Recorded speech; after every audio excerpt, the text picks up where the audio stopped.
Halo semuanya, kembali lagi bersama saya. Di sini saya akan menjawab soal-soal UAS mata kuliah dasar-dasar pengauditan oleh Pak Ferry Laurentius. Ya, halo.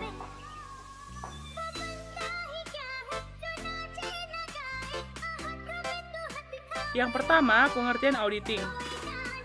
Auditing secara umum didefinisikan sebagai suatu proses sistematik untuk memperoleh dan mengevaluasi bukti secara objektif berkenaan dengan asersi tentang kegiatan ekonomi dan kejadian-kejadian untuk memastikan tingkat kesesuaian antara asersi tersebut dengan kriteria yang ada dan mengkomunikasikan hasilnya kepada pihak-pihak yang membutuhkannya. Yang berikutnya yaitu hubungan antara akuntansi dengan auditing.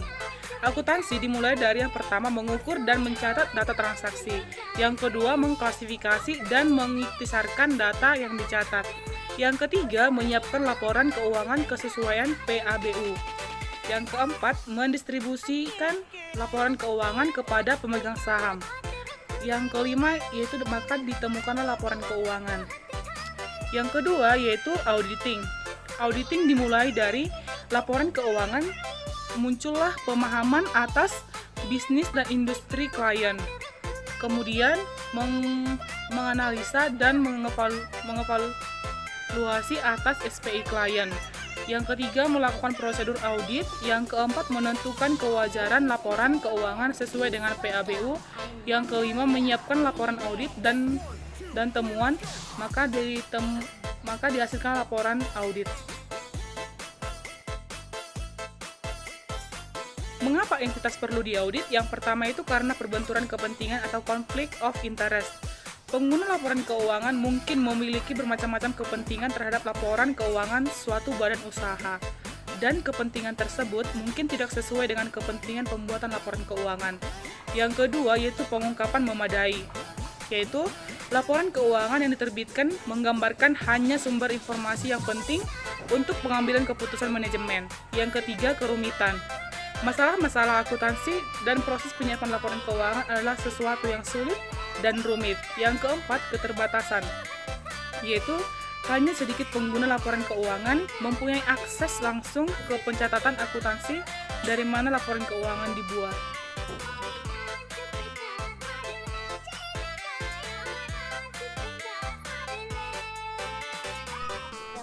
Jasa-jasa yang diberikan oleh auditor independen. Yang pertama, jasa atestasi. Jasa atestasi adalah suatu pernyataan pendapat atau pertimbangan orang yang independen dan kompeten tentang apakah asersi suatu entitas sesuai dalam hal yang signifikan dengan kriteria yang ditetapkan. Jasa atestasi, profesi akuntan dibagi lebih lanjut menjadi 4 bagian. Yang pertama, pemeriksaan laporan keuangan. Yang kedua, pemeriksaan atas laporan prospektif. Yang ketiga, review. Yang keempat, prosedur yang disepakati bersama. Yang kedua, jasa non-astesi. Jasa non-astesi adalah jasa yang dihasilkan oleh akuntan publik yang di dalamnya ia tidak memberikan suatu pendapat, keyakinan negatif, ringkasan temuan, atau bentuk lain. Contoh jasa profesional yang dapat diberikan oleh akuntan publik atau praktisi adalah yang pertama, perikatan konsultasi manajemen. Yang kedua, verifikasi pajak untuk membela klien. Yang ketiga, mengisi surat tanda tahunan atau masa PPh pemberi nasihat perpajakan. Yang keempat, kompilasi laporan keuangan.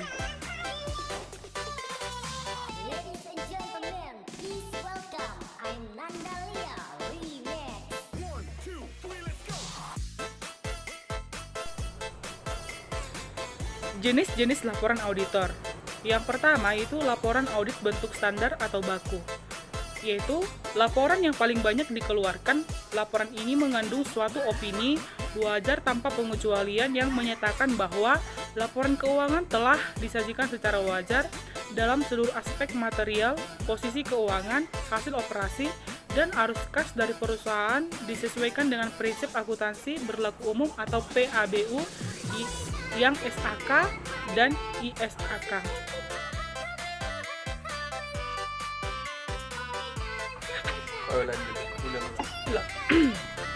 Kemudian, opini auditor atas laporan keuangan auditan dan kondisi apa yang membuat auditor memberikan opini tersebut. Yang pertama, opini tanpa pengecualian atau unqualified opinion.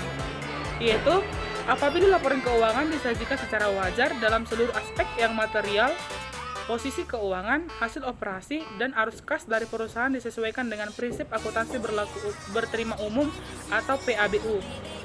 Yang kedua, opini dengan pengecualian atau qualified opinion, yaitu apabila perubahan dalam prinsip akuntansi memiliki efek material terhadap laporan keuangan namun sesuai dengan PABU, maka auditor dapat memberikan opini wajar dengan pengecualian dan menjelaskan perubahan tersebut dan paragraf tambahan.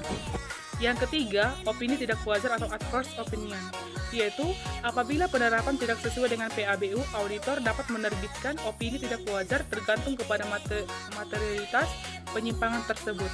Yang keempat, tidak memberikan opini atau disclaimer, yaitu apabila terdapat pembatasan terhadap ruang lingkup audit, auditor tidak memberikan opini tergantung pembatasan yang dilakukan manajemen.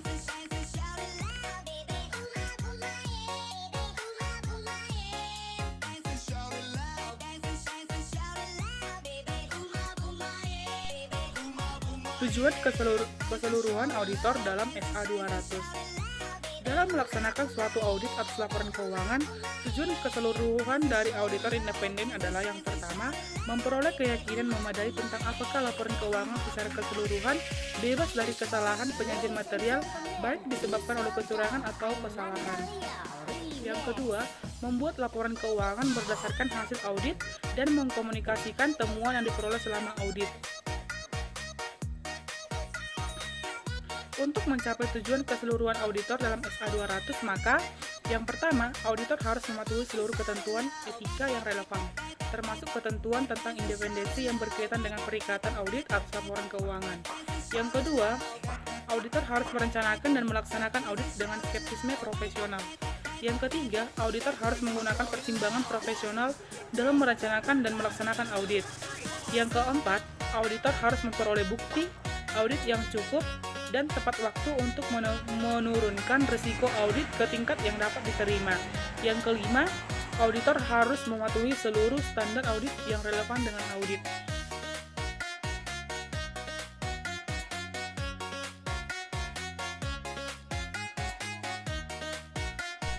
Skeptisme profesional adalah suatu pemikiran yang selalu mempertanyakan, waspada terhadap kondisi yang dapat mengindikasikan kemungkinan kesalahan penyajian, baik yang disebabkan kecurangan maupun kesalahan, dan suatu penilaian atas suatu bukti.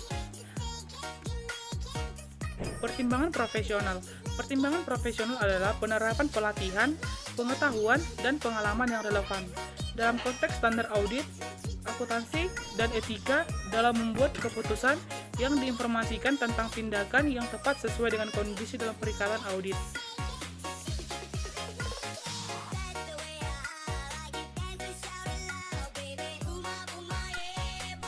Manajemen bertanggung jawab untuk laporan keuangan dan isi dari membuat laporan keuangan merupakan asersi manajemen.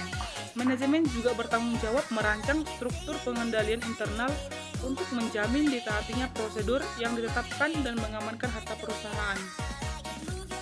Kriteria yang dipakai perusahaan dalam penyiapan laporan keuangan adalah PABU atau prinsip akuntansi berterima umum. Asersi atas golongan transaksi terdiri dari yang pertama keterjadian, yaitu transaksi dan peristiwa yang telah dibukukan telah terjadi dan terkait entitas.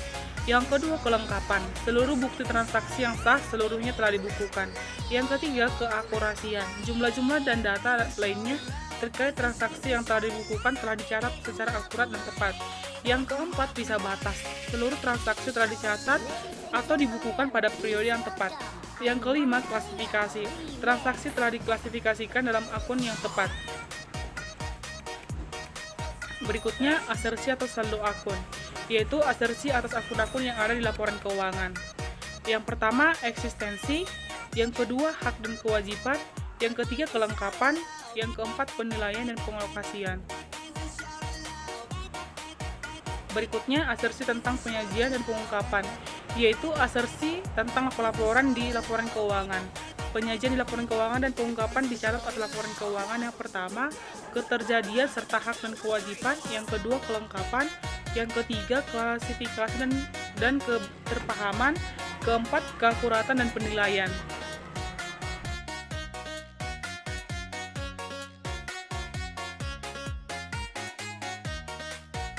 Independensi adalah sikap tidak memihak terhadap kepentingan klien. Independensi mencakup yang pertama, independensi dalam pemikiran. Independensi dalam pemikiran yaitu independensi yang ada dalam diri auditor untuk tidak dipengaruhi hal-hal yang dapat mengganggu integritas, objektivitas, dan skeptisme profesional auditor. Yang kedua, independensi dalam penampilan. Independensi dalam penampilan yaitu independensi yang mempertimbangkan pandangan pihak ketiga bahwa auditor memiliki integritas, objektivitas, dan skeptisme profesional.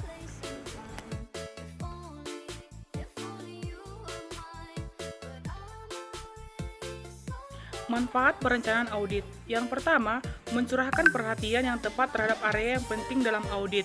Yang kedua, mengidentifikasi dan menyelesaikan masalah yang potensial secara tepat waktu.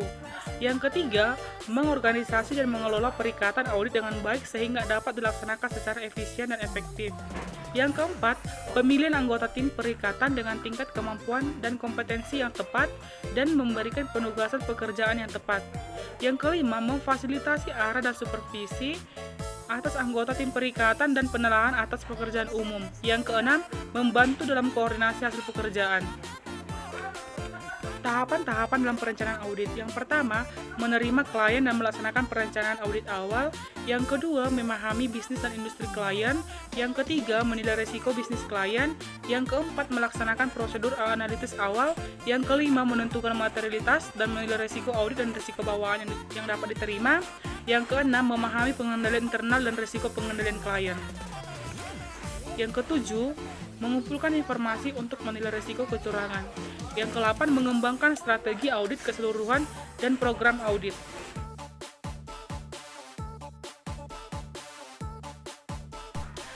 Asersi atas golongan transaksi terdiri dari yang pertama keterjadian, yaitu transaksi dan peristiwa yang telah dibukukan telah terjadi dan terkait entitas. Yang kedua, kelengkapan, seluruh bukti transaksi yang sah seluruhnya telah dibukukan. Yang ketiga, keakurasian, jumlah-jumlah dan data lainnya terkait transaksi yang telah dibukukan telah dicatat secara akurat dan tepat. Yang keempat, bisa batas, seluruh transaksi telah dicatat atau dibukukan pada periode yang tepat. Yang kelima, klasifikasi, transaksi telah diklasifikasikan dalam akun yang tepat. Berikutnya, asersi atas saldo akun, yaitu asersi atas akun-akun yang ada di laporan keuangan.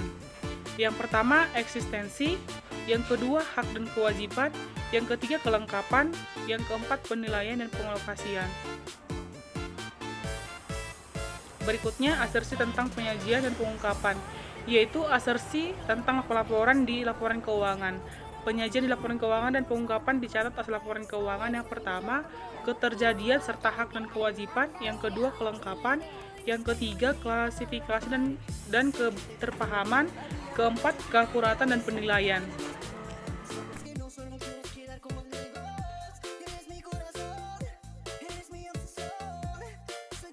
Prosedur audit sebagai berikut. Yang pertama, prosedur analitikal, yaitu mencakup pertimbangan auditor atas perbandingan informasi keuangan dan non-keuangan entitas. Yang kedua, melakukan inspeksi, yaitu mengunjungi fasilitas aset berwujud dan bisa melakukan inspeksi atas dokumen dan catatan.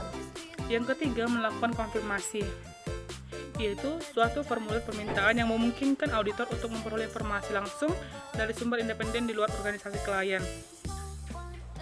Yang keempat, melakukan permintaan keterangan. Yang kelima, melakukan penelusuran. Yang keenam, melakukan coaching. 7, melakukan pengamatan. 8, melakukan perhitungan ulang.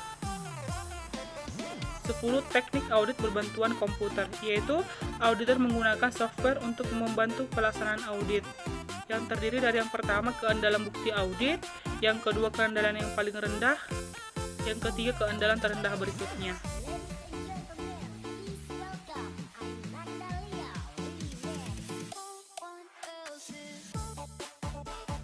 Risiko audit adalah sebagai risiko yang terjadi dalam hal auditor tanpa disadari tidak memodifikasi pendapatnya sebagaimana mestinya atas suatu laporan keuangan yang mengandung salah satu material. Yang pertama, apabila auditor menginginkan mengeluarkan opini yang benar, maka auditor harus bersedia menerima risiko audit yang lebih rendah. Yang kedua, jika auditor menginginkan keyakinan 99%, maka risiko audit 1%. Jika auditor menginginkan keyakinan 95% atas kewajaran laporan keuangan, maka risiko auditnya 5%. Materialitas dapat didefinisikan sebagai besaran penghilang atau salah satu informasi akuntansi yang dapat mempengaruhi pembuatan keputusan ekonomi pihak-pihak yang mendasarkan keputusannya pada informasi tersebut. Penetapan materialitas itu membutuhkan pertimbangan profesional dari auditor. Agar dapat menetapkan materialitas secara tepat, auditor harus memiliki persepsi penggunaan laporan audit atau laporan keuangan. Materialitas sangat penting karena akan terkait dengan bukti yang akan dikumpulkan.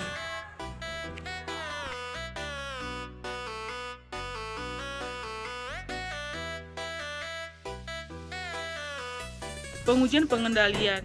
Jika level risiko pengendalian menengah atau rendah, maka risiko deteksi sedang atau tinggi, dan pengujian pengendalian dilakukan lebih efektif. Jika maksimum dan tinggi, maka pengujian substantif itu lebih efektif. Sedangkan jika pengujian substantif sedang dan rendah, maka pengujian substantif itu kurang efektif.